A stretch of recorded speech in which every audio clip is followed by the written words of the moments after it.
Yeah, faith is something that you can't just say, well, I'm going to flip the switch and I'm going to believe. And so when we have doubts, sometimes we feel like, am I really a person of faith? Am I really a believer?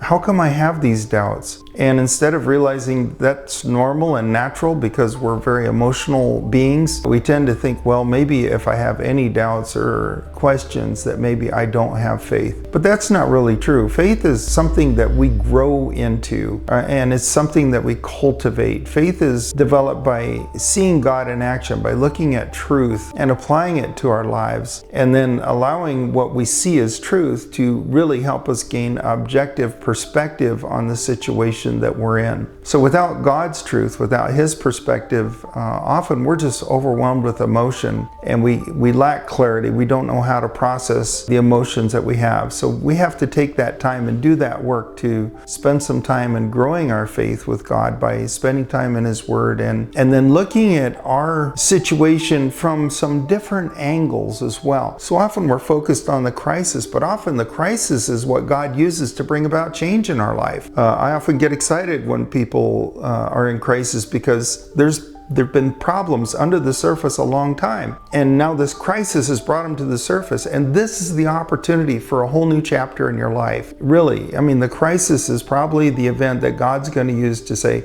okay, this thing that we've been under the surface a long time, now it's out. Let's deal with it and start a whole new chapter, whether it's in your relationship or whether it's addictions or just overwhelming emotions. The crisis is what God often uses to bring about change.